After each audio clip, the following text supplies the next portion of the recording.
Sócrates nasceu em Atenas no ano 470 a.C., em tempos de glória democrática. Filho de um escultor e de uma parteira, foi soldado, escultor, senador e, a partir da maturidade, filósofo. Alegando que desde criança ouvia a voz de Deus instigando-o ao ofício da filosofia, Sócrates passou a perambular pelas ruas de Atenas, feito um pregador laico, na missão de ajudar as pessoas a descobrir nelas mesmas o conhecimento que as conduziria à virtude. Sem cobrar dinheiro algum, aberto a quem quisesse ouvi-lo, ricos ou pobres. A pergunta essencial de Sócrates era: o que é a essência do homem? E ele respondia: o homem é a sua alma. Alma como razão, o eu consciente, a consciência intelectual e moral, o que distingue o ser humano de todos os outros seres da natureza. Sócrates e os filósofos sofistas abandonaram a preocupação dos filósofos pré-socráticos em explicar a natureza e se concentraram na problemática do homem. No entanto, contrário aos sofistas, Sócrates se opunha ao relativismo dos seus valores.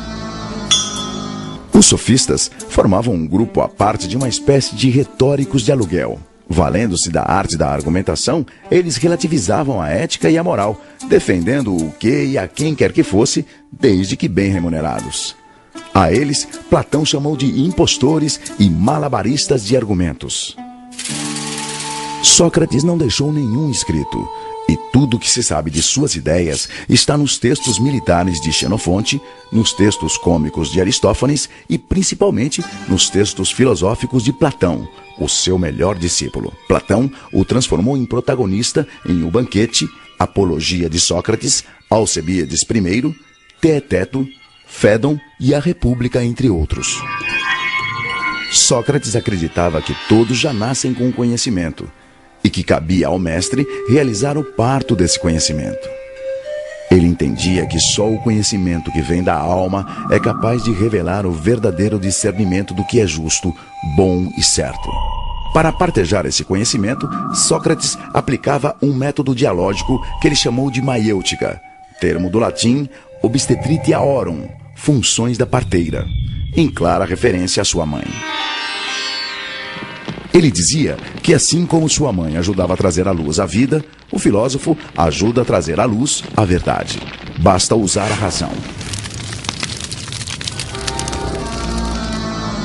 No começo do diálogo, Sócrates se posicionava como se não soubesse de nada do assunto e dava início ao colóquio com uma pergunta ao seu ouvinte, que a respondia com seu próprio jeito de pensar.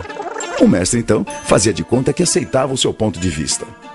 Porém, com um senso de humor que desorientava o interlocutor, a chamada ironia socrática, ele contra-argumentava e buscava convencer o ouvinte da esterilidade e contradições de suas reflexões, levando-o a admitir o seu equívoco e o seu desconhecimento.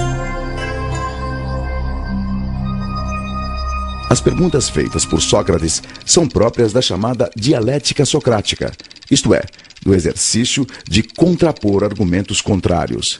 Basicamente, o método dialético apresenta 3 elementos: a tese, a antítese e a síntese. A tese é uma afirmação. A antítese é uma oposição a essa afirmação. Como a própria palavra diz, antitese. E no embate entre tese e antítese surge então o terceiro elemento, a síntese, que é o resultado do raciocínio. Prevalência do intelecto sobre a opinião. O propósito desse rol de perguntas vinha da crença de Sócrates de que só existe uma maneira de conhecer a verdade: conhecendo-se a si mesmo. É famosa a sua frase, conhece-te a ti mesmo, inspirada na inscrição no oráculo de Delfos, centro sagrado de consultas aos deuses gregos. Para Sócrates, só quem conhece a si mesmo é que sabe que não sabe. A grande virtude, segundo ele, é saber que não sabe. Só sei que nada sei, ele afirmava. Quanto mais sabe que não sabe, mais sábio é um homem. E os que pensam que sabem e não sabem que não sabem, seriam, na sua concepção, os mais tolos. No texto Apologia de Sócrates, Sócrates relata que a pitonisa do oráculo de Delfos teria afirmado ao historiador e seu discípulo Xenofonte que o homem mais sábio de todos era ele, Sócrates. Logo eu, que justamente o que sei é que nada sei, um sábio? Então, Sócrates teria ido procurar políticos, poetas e artífices para provar que ele sim, por seus privilegiados ofícios, certamente seriam mais sábios que ele. Porém, decepcionado com sua arrogância e soberba, Sócrates confessou finalmente entender o que significava ser sábio para Delfos. Sábio é o homem capaz de perceber seus limites e imperfeições, compreender as ilusões das aparências, a efemeridade das paixões e, com a razão, controlar-se. Só assim saberá depurar seu coração e sua alma e agir com justiça e retidão. A crítica àquelas 3 categorias de cidadãos pesquisados por Sócrates resultou em ódio e vingança dos seus desafetos, culminando em sua condenação à morte por envenenamento por cicuta, promulgada por um tribunal. Seus acusadores foram Meleto pelos poetas, Anito pelos artífices e Licon pelos políticos. Eles acusavam Sócrates de 2 crimes: corromper os jovens com suas ideias subversivas e negar a existência dos deuses atenienses. Recusando-se a abrir mão de suas ideias, que o libertariam da condenação abrandada para exílio, Sócrates enfrentou a morte aos 71 anos como um ato de coerência e dignidade. No dia de sua execução, narrado na Apologia de Sócrates, o mestre reuniu os amigos e discípulos e, antes de beber o cálice fatal, despediu-se. Se de fato é como um sono, a morte seria um maravilhoso presente, porquanto todo o tempo se resume a uma única noite. Se, ao contrário, a morte é como uma passagem deste para outro lugar e que lá se encontram todos os mortos, qual o bem que poderia existir, ó juízes, maior do que este? Mas já é hora de irmos. Eu para a morte e vós para viverdes. Quem vai para a melhor sorte, isso é segredo, exceto para Deus.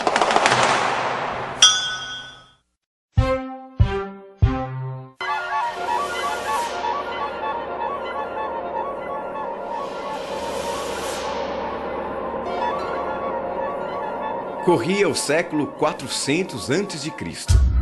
Na Grécia, o jovem ateniense Aristócles era forte, atlético e praticante de ginástica olímpica. Daí o seu apelido de Platão, do grego largo, amplo. Dizem que inventado por seu treinador Ariston de Argos. Filho de tradicional família de políticos, descendente do poeta e legislador Solon e de Cadmus, o último rei de Atenas, Aristócles, o Platão, viveu a fase áurea da democracia ateniense. Recebeu esmerada educação com vistas à prática política.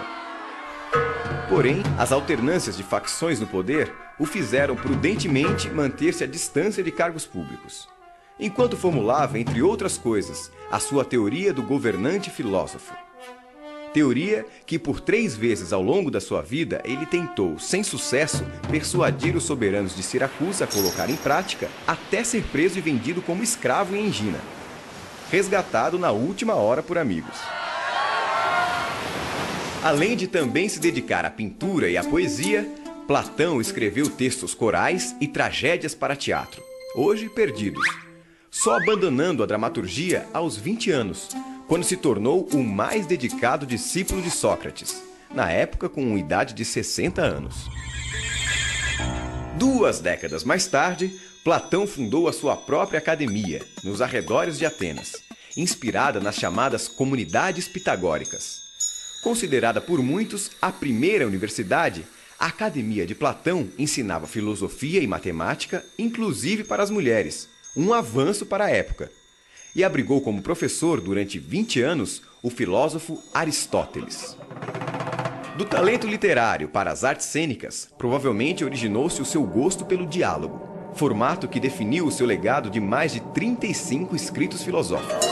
Na maioria deles, seu mestre Sócrates aparece como protagonista, debatendo diferentes temas com diferentes interlocutores, cujos nomes dão título aos diálogos. No diálogo Teeteto, por exemplo, o interlocutor de Sócrates é um jovem matemático de nome Teeteto, com quem o mestre discute a definição de ciência, a distinção entre opinião e conhecimento e o papel da percepção sensível na aquisição do saber.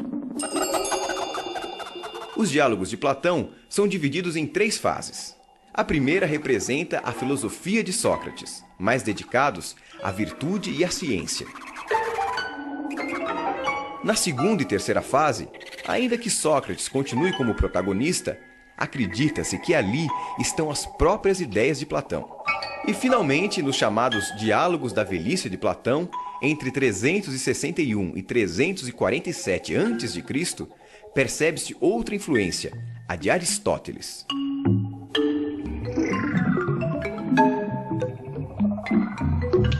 Os 2 trabalhos mais importantes de Platão são a sua Teoria Política e a Teoria das Ideias ou das Formas, que ele desenvolveu em vários diálogos. Na sua Teoria Política, Platão concebe uma polis, uma cidade ideal, de vida fraterna e justa. Nela existem apenas 3 categorias de cidadãos. Cada um desempenha uma única tarefa, aquela para a qual é melhor dotado por natureza. A educação, em grego paideia, seria o meio de selecionar as aptidões de cada um, conforme a tendência do cidadão. Se sua alma tivesse apetite e sua virtude fosse a temperança, seria trabalhador. Para a alma com coragem e valor, guardião. E para com razão e sabedoria, governante filósofo, estágio máximo que o cidadão só atingiria após muitos anos de estudo. Os casamentos seriam coletivos, sem casais fixos, apenas para a reprodução. E as crianças, filhos da comunidade, criadas pelo Estado. As mulheres não sofreriam discriminação, nem haveria qualquer diferença entre os sexos, inclusive para o serviço militar. O interesse maior seria sempre o da comunidade. Já a teoria das ideias, ou teoria das formas, de Platão, é apresentada através de uma alegoria ou mito no diálogo A República. O famoso mito da caverna é uma metáfora sobre a ilusão do mundo sensível, isto é, aquele apreendido pelos sentidos, em contraposição ao mundo inteligível, o apreendido pelo intelecto. Imagina homens numa morada subterrânea, em forma de caverna, com uma entrada aberta à luz. Desde a infância, de pernas e pescoços acorrentados. Não podem mexer-se, nem ver senão o que está diante deles. A luz chega-lhes de uma fogueira acesa numa colina, por detrás deles. Entre o fogo e os prisioneiros passa uma estrada e um pequeno muro, por onde homens transportam objetos de toda espécie. Se os da caverna pudessem se comunicar uns com os outros, não achas que tomariam por objetos reais as sombras que veriam daqueles homens e objetos? Tais homens não atribuirão realidade, senão as sombras? Sócrates conta ainda que certo dia um desses prisioneiros foge da caverna, quase cegando com o sol lá fora. Aos poucos, porém, ele se acostuma e acaba extasiado com a verdadeira forma das coisas, das quais antes só enxergava as sombras. No final, o fugitivo volta à caverna para contar sua descoberta aos outros, mas ninguém lhe dá crédito. Para Platão, o mundo que nos cerca é a caverna. A luz do fogo que a ilumina e projeta sombras é a ilusão propiciada pelos sentidos. O prisioneiro fugitivo é o filósofo. E a subida à região superior é a ascensão da alma ao mundo inteligível, ao sol do conhecimento. Platão acredita que tudo o que existe no mundo sensível, de pessoas a animais, de conceitos abstratos, como por exemplo o bom, o belo, a vagalumes, tudo mesmo existe antes em um mundo inteligível, ideal, onde fica a sua ideia perfeita correspondente.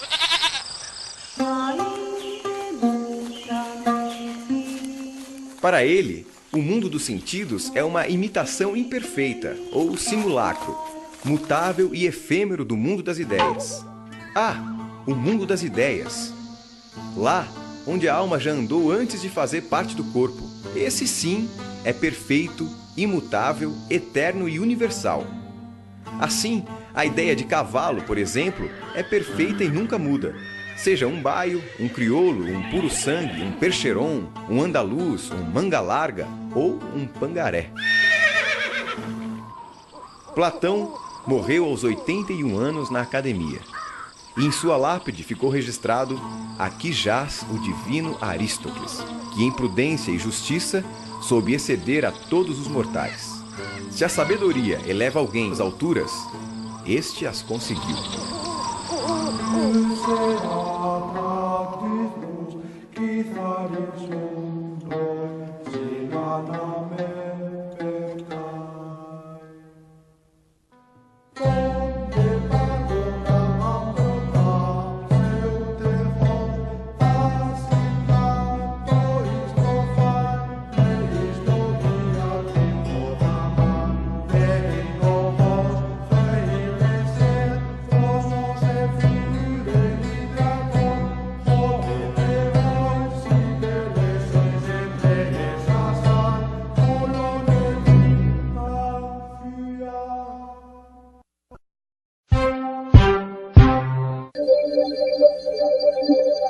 Diferente de Sócrates e Platão, o filósofo Aristóteles não nasceu em Atenas, mas em Estagira, na Macedônia, e morreu aos 62 anos.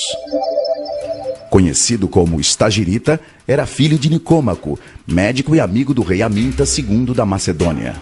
E beneficiou-se dessa amizade paterna, escolhido mais tarde tutor do neto de Amintas, filho de Felipe, Alexandre Magno.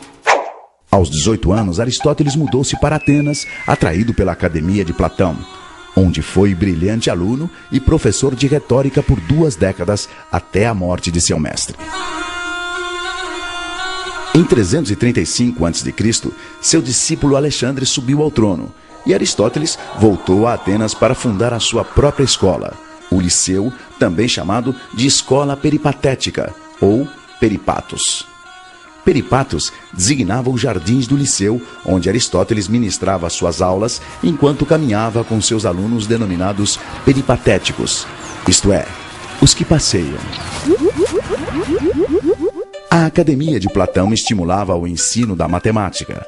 O Liceu de Aristóteles focava as ciências naturais, oferecendo aos alunos, inclusive, um museu com acervo de fauna e flora das longínquas regiões conquistadas por Alexandre. O Liceu contava ainda com uma das maiores bibliotecas do seu tempo, paradigma da célebre Biblioteca da Alexandria.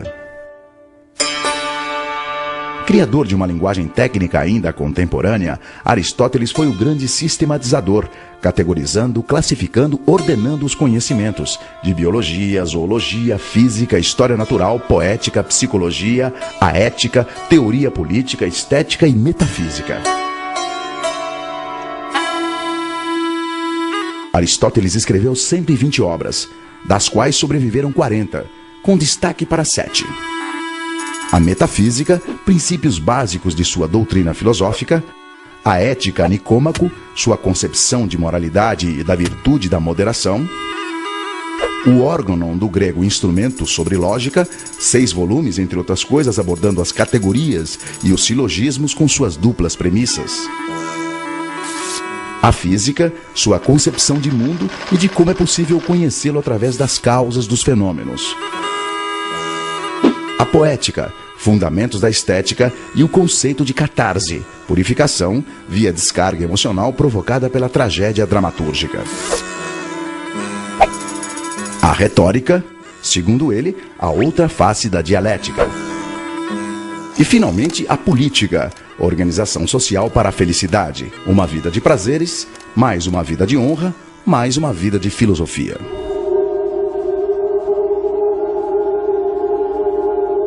Aristóteles foi um crítico da teoria das ideias. Ele não acreditava no mundo de ideias à parte, com as formas ideais das coisas, nem que o que se via no mundo real fosse cópia imperfeita ou simulacro de um mundo das ideias.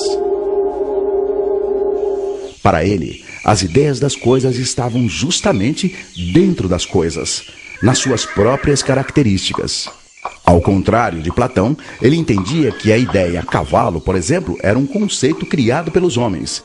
Criado, aliás, depois da experiência de observar um bom número de cavalos, e não antes. Diferente de seu mestre, Aristóteles considerava os 5 sentidos preciosas fontes de informação para os homens e animais. A diferença é que os humanos raciocinam, isto é, usam as informações captadas pelos sentidos para inferir, generalizar e, principalmente, para comunicar suas descobertas aos outros. Graças à linguagem, muito importante para Aristóteles, pois permite transmitir o conhecimento de geração a geração. Quando alguém diz, por exemplo, a parede da sala de aula é branca, só essa descrição da característica do objeto já revela 2 habilidades. Uma, da percepção visual, outra, da percepção mental. Revela, na mesma parede, o igual e o diferente. Parede indica que eu conheço outras paredes, por isso sei que esta é uma delas. Branca indica que existem outras cores de parede, por isso digo: esta parede, a da sala de aula, é branca e não azul. Com seu espírito de bibliotecário da natureza, Aristóteles constatou que todos os seres do mundo têm semelhanças entre si, que a natureza apresenta padrões e que dentro desses padrões há uma hierarquia dos seres. Ele descobriu que tudo que existe se classifica em vivo, animado, e em não vivo, inanimado. Os vivos se dividem em animais e vegetais, e os animais, por sua vez, em racionais e irracionais, etc, etc. Graças à determinação das propriedades em comum a grupos de seres, pode-se conhecer, segundo Aristóteles, a essência dos seres, e distinguir o que é essencial, isto é, o que não muda nunca, como racionalidade, por exemplo, do que é acidental, isto é, pode mudar, que não afeta a essência. Cabelo cacheado, por exemplo, acidental. Esta metodologia aristotélica de agrupar por semelhanças e diferenças serve até hoje de base para a produção do conhecimento, especialmente nas ciências naturais. Aristóteles entendia que todas as coisas da natureza têm a possibilidade de concretizar determinada forma, que a substância das coisas se esforça por concretizar uma possibilidade, o potencial que lhe é inerente. Assim, para o filósofo, toda mudança na natureza é uma transformação da matéria de potencial para real. Por exemplo, o ovo e a galinha. Um ovo de galinha tem o potencial de virar uma galinha e jamais será um ganso. Não é inerente ao ovo de galinha vir a ser um ganso. Dessa forma, na metafísica de Aristóteles, tudo é movido por uma força que efetiva a potencialidade dos seres. Tudo é movido pelo motor primeiro, que é imóvel.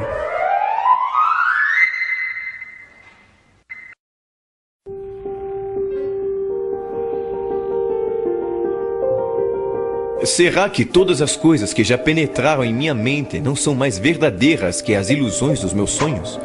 Ou talvez toda a minha vida seja algum tipo de sonho, incluindo a crença de que tenho um corpo?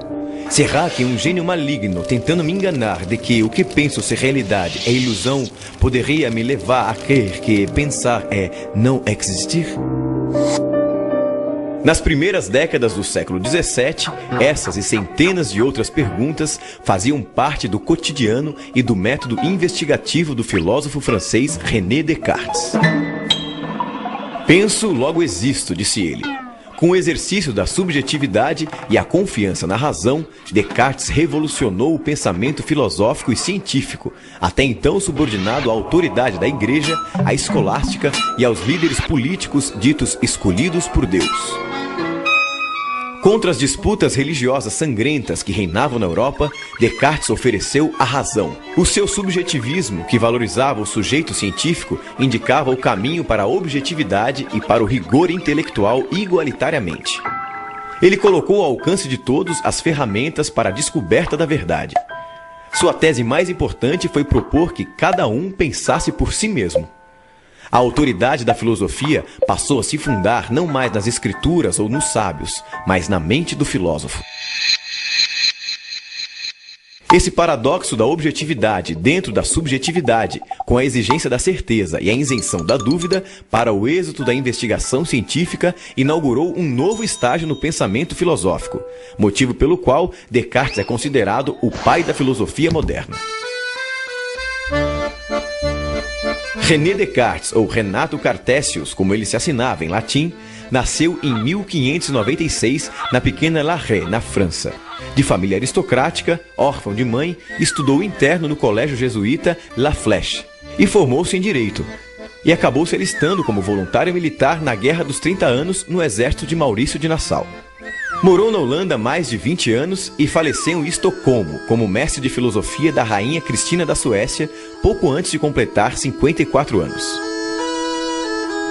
Influenciado pelas ideias de Galileu e pela amizade com o físico e matemático holandês Isaac Bikman, Descartes tomou do amigo o raciocínio simples e fácil que os geômetras empregam para chegar às suas mais difíceis demonstrações, como ele mesmo observava, bem-humorado.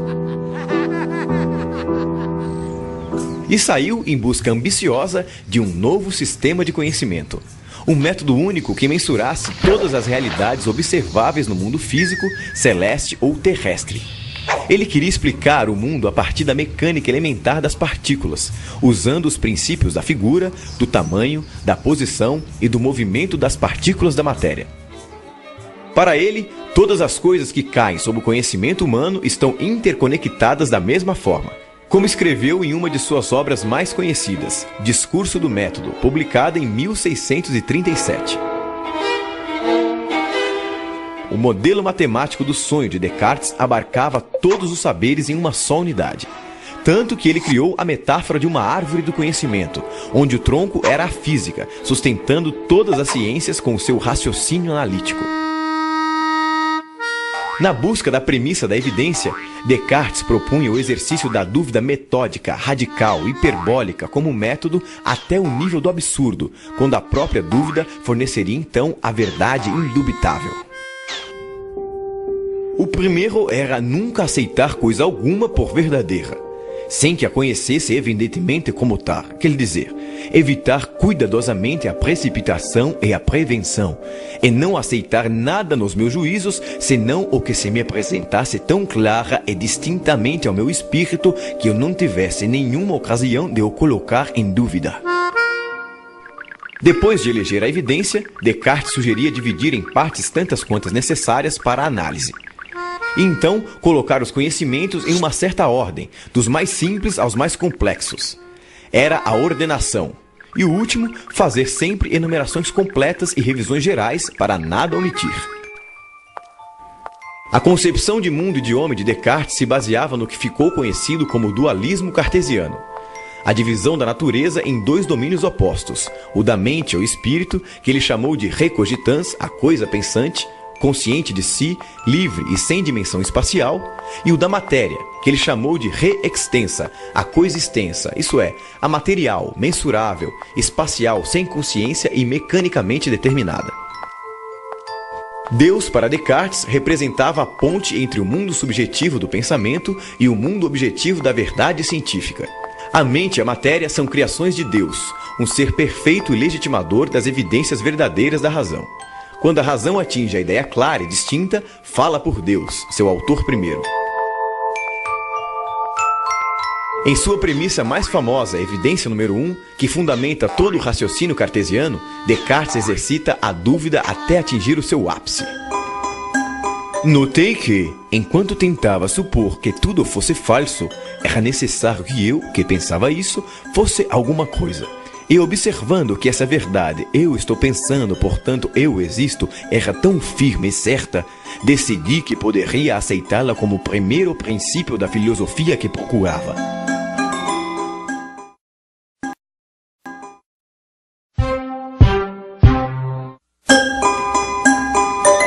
Jean-Jacques Rousseau nasceu em Genebra, na Suíça, em 1712. Aos 16 anos, tornou-se o protegido de Madame de Warren. Aos 30, mudou-se para Paris como professor de música. Colaborou com a famosa enciclopédia de Diderot e d'Alembert no Verbete Musica.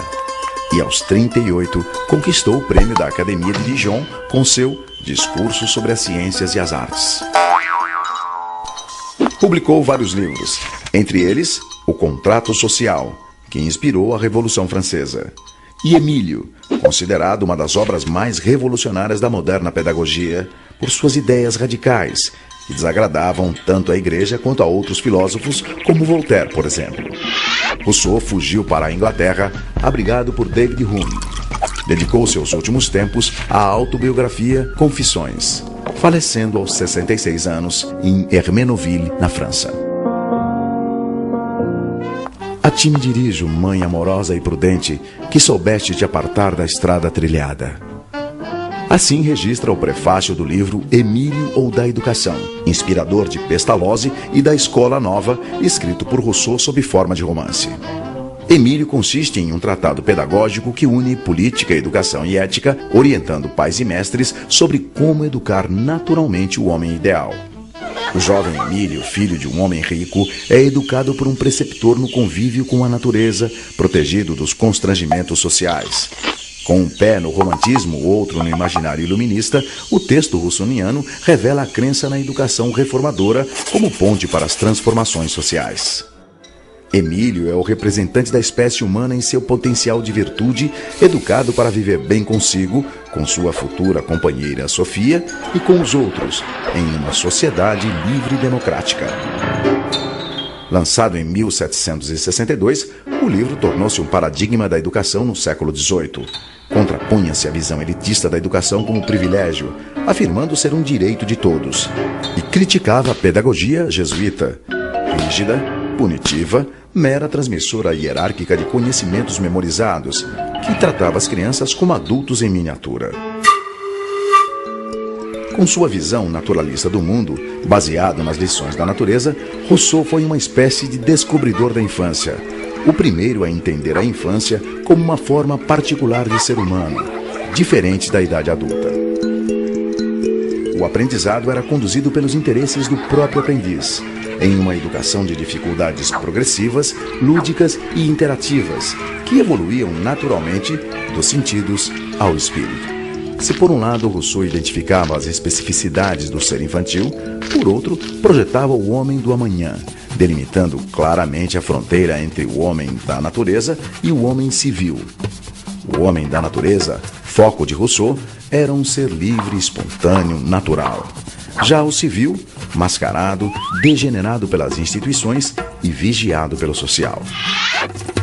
Daí a necessidade de investir profundamente nesse homem da natureza, ou natural, buscando na criança a criança, com suas maneiras próprias de olhar e de sentir, sem perturbar a maturação exigida pela ordem do tempo, tampouco tentando substituir o olhar infantil pela razão adulta, tudo para fundamentar um forte lastro na virtude original.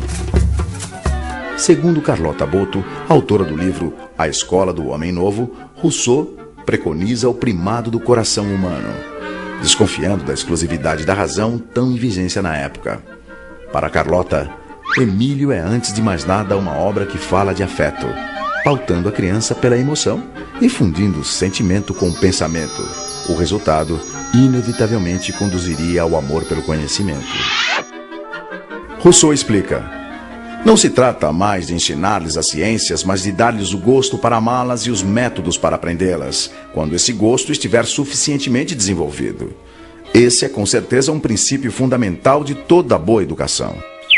A primeira frase do livro Emílio já revela as duas grandes premissas que moveram Rousseau. Tudo é bom quando sai das mãos do autor das coisas. Tudo degenera nas mãos do homem. Para Rousseau, o homem nasce bom, mas a sociedade, a vida cosmopolita, as instituições sociais, a civilização, enfim, o corrompem, mexendo, alterando, mutilando, tornando artificial tudo que é natural, sufocando a bondade do homem e manipulando a sua mente. Como evitar isso?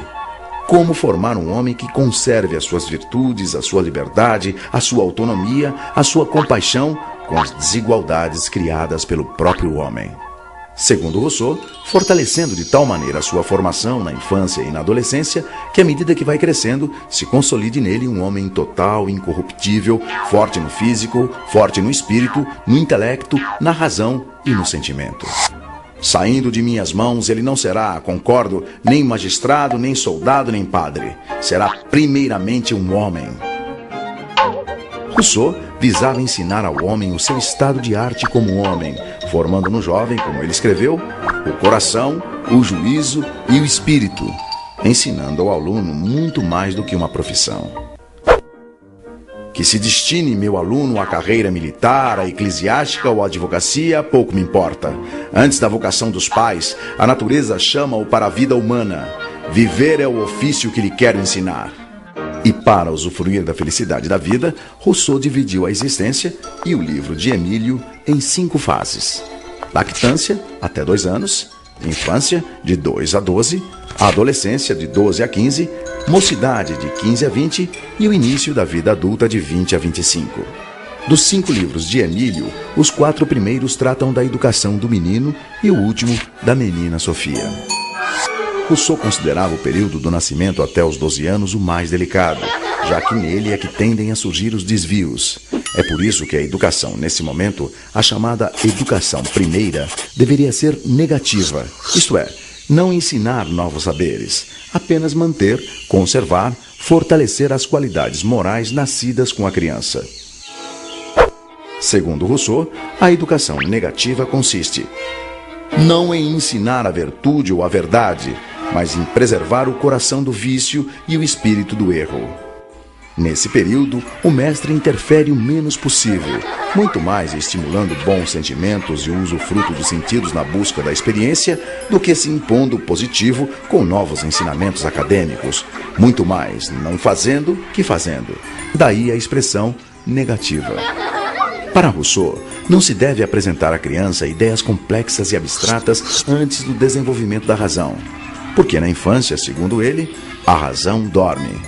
Assim, a primeira etapa, quando a criança tem necessidades mais físicas, deve ser voltada a cuidar do corpo e do aperfeiçoamento dos sentidos, longe de punições. Tudo o que a criança aprende nessa primeira fase deve vir ludicamente do olhar, tocar, ouvir, sentir, provar. Exercer os sentidos, diz Rousseau. Não é somente fazer uso deles, é aprender a bem julgar por eles, é aprender, por assim dizer, a sentir. Para Rousseau, aprende-se na vida com 3 mestres: com a natureza, com as coisas e com as pessoas.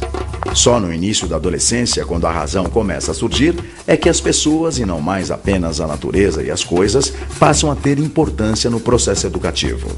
Só então os livros e as operações abstratas são apreciados. E Emílio, enfim, pode vir a se completar como adulto e homem total da utopia de Rousseau. Assim, seu corpo e seu espírito se exercitam ao mesmo tempo. Quanto mais se faz forte e robusto, mais se torna sensato e judicioso. É o meio de ter um dia aquilo que julgam incompatível e que quase todos os grandes homens reuniram em si: a força do corpo e da alma, a razão de um sábio e o vigor de um atleta.